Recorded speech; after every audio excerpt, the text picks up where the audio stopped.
tout d'abord, merci et bravo surtout à toutes celles et ceux qui ont organisé ce premier forum de l'engagement. Félicitations amicales particulières à Julien Guéniche et puis merci à Maurice Lévy et à tous ceux qui ont rendu ce forum possible. Il est très important ce forum, beaucoup de messages sont véhiculés et effectivement on m'a demandé, et je l'accepte avec grand plaisir, d'échanger sur la décarbonation de l'industrie, le verdissement de l'industrie, la réindustrialisation française de façon plus verte et ce vecteur comme rayonnement de notre pays à l'international. Business France, vous l'avez présenté, c'est le soutien à l'export à travers de l'accompagnement pour nos PME et nos entreprises de taille intermédiaire françaises. C'est aussi l'attractivité des investissements internationaux dans nos territoires. Et que ce soit pour l'export ou pour l'attractivité des investissements, dans les deux cas, la problématique de la décarbonation est devenue centrale. Elle est devenue centrale et elle est même devenue la spécialité française. Vous l'entendez régulièrement probablement de la bouche du président de la République et du ministre de l'économie et ou du ministre de l'Industrie. Vous le voyez de plus en plus, le message qui est passé au monde de la part de la France, notamment depuis la crise Covid et depuis la guerre en Ukraine, c'est la France doit regagner en souveraineté industrielle d'abord, mais la France ne doit pas se réindustrialiser comme avant.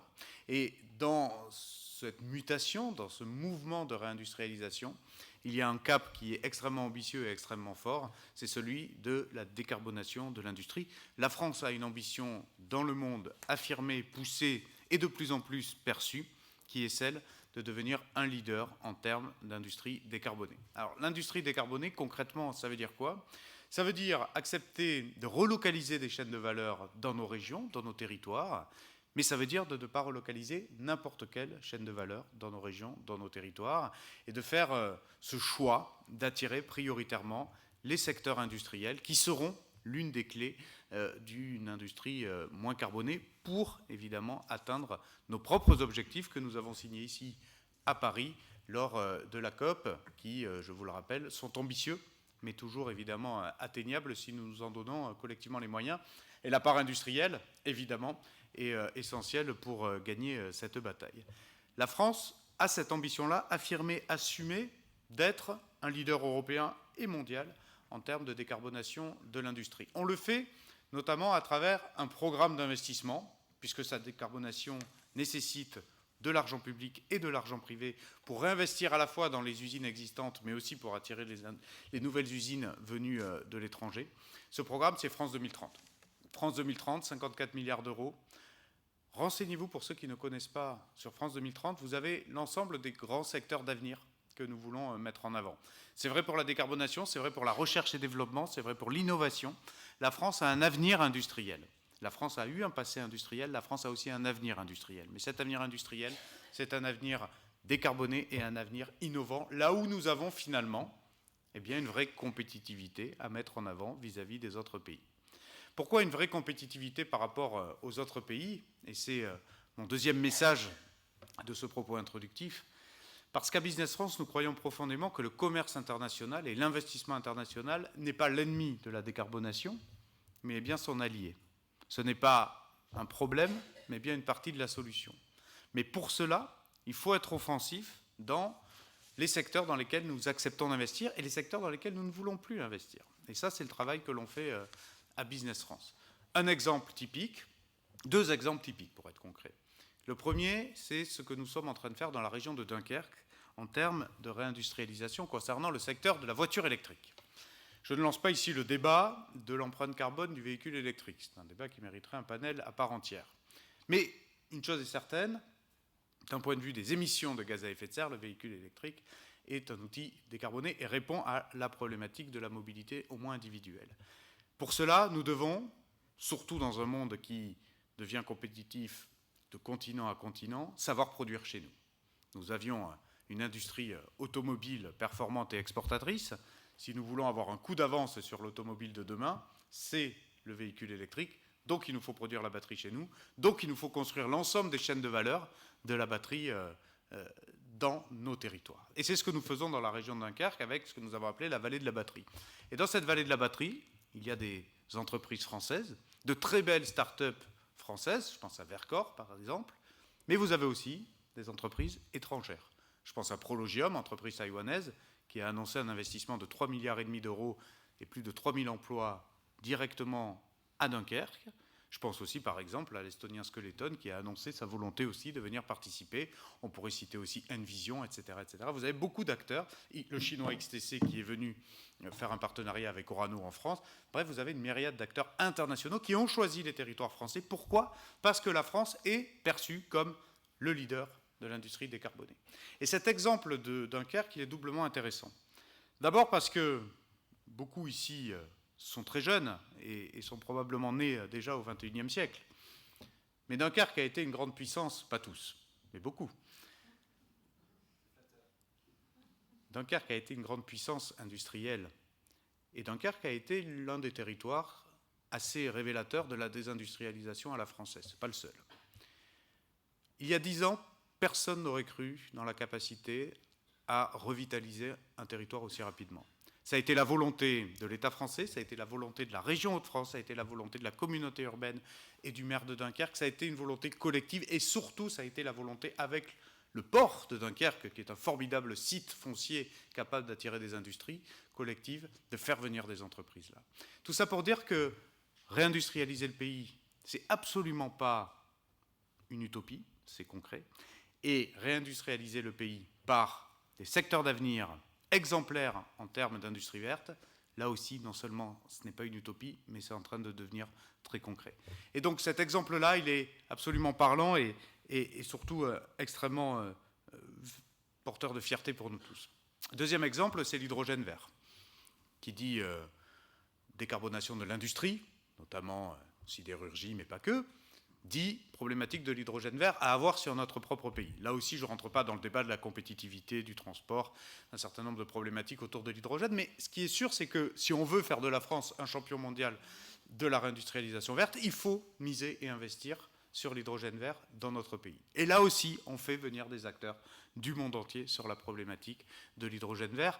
Et il y a eu le salon à Paris, ce qui n'est pas un hasard, Evolution, la semaine dernière, qui a rassemblé l'ensemble des acteurs du monde entier là-dessus. Et ça, c'est concret. Et là, c'est montrer que la France est à la pointe de l'industrie. Notre rôle à Business France, c'est d'agréger toutes ces volontés mondiales sur nos territoires et puis de faire prospérer les technologies qui sont créées en France, qui sont produites en France à l'international. Et c'est là où je dis que le commerce international est l'allié de la décarbonation dans le monde.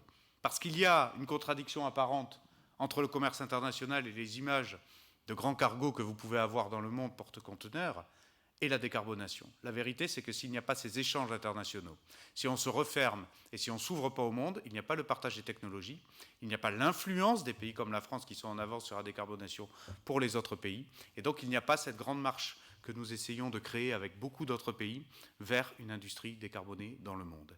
Et donc oui, effectivement, la France a déjà son mot à dire, et a son mot à dire avec les autres pays, et donc on a besoin de cette influence et de cette circulation des biens et des services qui doit continuer dans le monde. Et donc oui, le commerce international est l'allié de demain de la décarbonation de l'industrie. France 2030, c'est notre outil. Il y a aussi des enjeux européens, mais je crois que nous aurons l'occasion d'y revenir, qui vont être extrêmement importants. Et cette notion d'ouverture et cette notion à la fois d'export et d'attractivité sont extrêmement importants dans la réussite de ce pari-là. Ça fonctionne, on n'a jamais été aussi attractif. La France est depuis maintenant 4 ans le pays le plus attractif d'Europe en termes de projets d'investissement. On n'a jamais autant créé d'emplois, et notamment dans ces industries-là. Gageons que l'année 2023 soit aussi qualitative et quantitative en termes de résultats. Nous aurons le bilan dans quelques jours, à la fin du mois de février pour l'année précédente. Et gageons que les nouvelles lois, notamment la loi Industrie verte, permettent encore d'accélérer dans cette dynamique pour toujours continuer à construire plus d'usines que nous en détruisons, et notamment dans ces secteurs d'activité en priorité. Je pense que pour la jeunesse qui nous écoute, c'est important de savoir qu'il y a non seulement une économie à la française du XXIe siècle qui est en train de sortir de terre, qu'elle répond à ces enjeux et à ces objectifs d'exemplarité en termes de décarbonation, et que derrière, il y a surtout de l'emploi à la clé pour que la France redevienne non seulement une grande puissance industrielle, mais surtout une puissance industrielle de demain, c'est-à-dire décarbonée. Vous parliez justement du rôle de Business France. Est-ce que vous auriez peut-être un ou deux exemples de projets ou de dispositifs que vous avez mis en place justement en faveur de cette réindustrialisation durable et verte ? Alors, j'ai cité l'exemple de Dunkerque, j'y reviens pas. Peut-être deux cas très, très pratico-pratiques pour que chacun comprenne bien notre métier. J'ai parlé du salon Evolution que nous avons eu à Paris la semaine dernière. Qu'est-ce qu'a fait Business France sur le salon Evolution? Nous avons convié plusieurs dizaines d'acheteurs internationaux à venir sur Evolution voir les technologies françaises. 70 exactement. Des acheteurs du monde entier sont venus à Evolution par l'invitation de Business France pour regarder quelles étaient les technologies de pointe européennes et françaises en particulier. Pourquoi cet effort de faire voir et connaître les technologies européennes et les green tech françaises au monde entier? Justement pour qu'il y ait cette circulation-là de capacité de diffusion de nos technologies, de nos innovations, de notre recherche et développement, et donc demain de notre exportation. Pourquoi c'est important? À double titre, d'abord pour refaire de la France une puissance aussi commerciale. Hier, les chiffres des douanes ont publié encore un déficit de la balance commerciale française trop lourd. Donc nous avons un défi à relever vis-à-vis du monde entier. Mais aussi, nous devons aussi assumer cette fierté technologique et industrielle à la française que je citais tout à l'heure. Et donc on fait venir des acheteurs. On a coutume de dire que l'export commence en France. Et l'export, ce n'est pas seulement aller vers, c'est aussi faire venir chez soi, dans nos territoires, dans nos régions, ce que l'on sait faire de bien et de particulièrement concret. Et puis, comment est-ce que nous avançons concrètement à Business France vers la décarbonation? Eh bien, comme nous sommes une agence publique, nous avançons aussi prioritairement vers les secteurs d'activité qui sont les plus enclins à favoriser cette décarbonation industrielle. Ce sont les secteurs France 2030. Nous lançons un programme, ça commence aujourd'hui même, le calendrier fait bien les choses. Ce matin, 1000 entreprises issues des verticales technologiques France 2030 ont été sollicitées pour participer à un programme qui s'appelle France 2030 Export, où nous accompagnons de façon premium, c'est-à-dire avec plus d'argent et plus de conseils d'experts, la stratégie internationale de ces entreprises-là, et c'est Business France qui le met en œuvre. De la même manière, pour l'attractivité, nous avons vocation à accueillir plus d'entreprises qui répondent aux priorités France 2030. C'est ce que l'État demande à Business France à juste titre. Et puis il y a aussi, pour être totalement cohérent, des secteurs d'activité que nous devons arrêter de subventionner et arrêter de sponsoriser. C'est le cas notamment du secteur oil and gas. Sur la partie énergie fossile, nous assumons effectivement que ce n'est plus le rôle de la puissance publique que d'aller alimenter par de l'argent public sa stratégie internationale quand nous redirigeons l'allocation de ces fonds sur les technologies vertes et les technologies que nous considérons comme d'avenir. Voilà deux exemples très concrets. On fait venir des acheteurs sur des champs de spécialité comme l'hydrogène vert, et puis on réoriente nos priorités stratégiques sur les secteurs que nous considérons comme prioritaires. Alors, vous agissez évidemment pour le rayonnement de la France, mais comme on atteste les deux drapeaux derrière vous, on ne peut pas parler de la France sans parler de l'Europe. Comment est-ce qu'on peut avancer en européen sur ces sujets? Alors, c'est effectivement un enjeu considérable. Je n'ai parlé que de la France, parce que mon mandat est évidemment focalisé sur l'attractivité et l'export français. La vérité, c'est que dans un monde où la compétition se joue continent à continent, et de plus en plus de façon continentale, c'est avec l'Europe que ça se gagnera. L'industrie verte ne pourra pas rester une spécialité française. Il faudra que ça devienne une spécialité européenne. Il y a un certain nombre de signaux qui vont dans le bon sens et qui nous laissent à penser effectivement que c'est une bataille que nous pouvons gagner. Pas plus tard qu'avant-hier, effectivement, l'accord qui a été fait notamment entre Strasbourg et Bruxelles, qui préside l'Union européenne aujourd'hui, sur le Net Zero Industry Act, est très important. Ça veut dire que l'Europe est en train de changer de partie des règles du jeu, permettant de promouvoir et de mettre en avant les technologies européennes, notamment sur les énergies renouvelables, le photovoltaïque et l'éolien, mais pas que, le nucléaire aussi, qui est une spécialité française pour la décarbonation. Et donc on montre au monde entier, et notamment aux États-Unis, à la Chine et à d'autres régions du monde, que l'Europe fait bloc pour devenir un vrai champ de spécialité de l'industrie verte. C'est important notamment en réponse à un certain nombre d'actions qui ont été menées. Je pense notamment à l'IRA aux États-Unis, Inflation Reduction Act, qui est un programme extrêmement offensif, pour ne pas dire agressif, de subventionnement massif des industries vertes. Et donc nous avons aussi besoin en Européens d'avoir cette réponse-là, d'abord pour qu'elle soit suffisamment musclée, à 27, mais aussi pour que le reste du monde nous voit comme un bloc. Aujourd'hui, on vient investir en Europe pour son marché. Demain, il faut qu'on vienne comprendre aussi qu'on vient en Europe pour sa technologie, pour ses spécialités et pour sa capacité aussi à se protéger elle-même. Et je crois que c'est le chemin qui est pris aujourd'hui. Et pour conclure votre intervention, j'aimerais bien qu'on revienne sur la notion d'engagement. On l'a dit, aujourd'hui, les jeunes sont de plus en plus engagés, ils veulent une carrière qui a du sens dans une entreprise éthique. Et puis, parallèlement, ils n'ont pas toujours une image très sexy de l'industrie, qu'ils voient souvent comme le chantre de l'hyperconsommation, de la pollution. Qu'est-ce que vous souhaiteriez leur dire?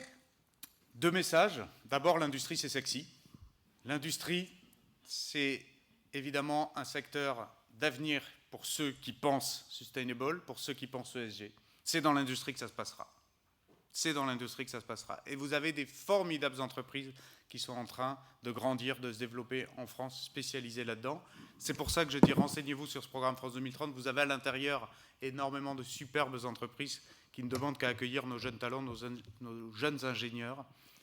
Poursuivez les formations d'ingénieurs et industriels. On a besoin de talents issus de ces formations-là, c'est extrêmement important dans nos territoires, justement pour pouvoir être cohérent dans toute la stratégie que j'ai dit auparavant. Je ne peux pas dire à des Taïwanais, à des Chinois ou à des entreprises indiennes, venez investir dans des usines en France pour la décarbonation de l'industrie et ne pas être capable d'avoir les talents sur place pour faire tourner les usines. Donc on a besoin évidemment de ces talents. Après, la France, et ce n'est pas le seul pays, souffre encore un peu de l'image d'Épinal, de l'usine polluante, avec des métiers durs. Ça a beaucoup changé. Allez voir, allez faire des stages ouvriers pour ceux qui sont dans des périodes d'études, vous verrez que ça a énormément changé et que c'est extrêmement gratifiant, intéressant et intellectuellement, évidemment, particulièrement reconnaissant dans le sens où vous participez à un grand pari industriel qui est celui de la décarbonation de notre planète. Et puis, le dernier message que je peux passer à notre jeunesse, de la part de Business France, c'est qu'il y a un outil en France qui est excellent pour comprendre comment fonctionne le commerce international et dans le monde, c'est le VIE. Le volontariat international en entreprise, c'est fait pour tous les jeunes de moins de 29 ans. C'est fait pour tous les jeunes, quel que soit leur niveau de diplôme. Il y a des milliers de VIE par an qui vont dans le monde découvrir pendant 18 mois, 2 ans, un pays à travers une entreprise française. C'est une expérience incroyable. Il y a beaucoup d'entreprises qui recrutent par rapport à cela. 90% des VIE ont un CDI après. 75% des VIE vont dans l'entreprise qui les a embauchés comme VIE. Donc le taux de transformation et de pérennisation sur le marché de l'emploi est considérable, au-delà d'être une expérience absolument formidable. On en a eu plus de 100 000 depuis la création en 2003. 20 ans, 100 000 VIE. Là, aujourd'hui, à l'heure où je vous parle, il y en a plus de 11 500 qui sont dans le monde. Donc vous voyez qu'il y a de l'offre et c'est une très très belle opportunité pour commencer sa carrière à l'international, voire du pays. Le poète disait que les voyages forment la jeunesse. Je pense que d'un point de vue professionnel, ça s'applique aussi très bien. Et avant de rentrer dans une longue carrière, parfois en France ou en Europe, eh bien, allez voir aussi d'autres continents et comment fonctionne la vie industrielle hors de France. C'est quelque chose de très enrichissant et très utile pour le reste de sa carrière.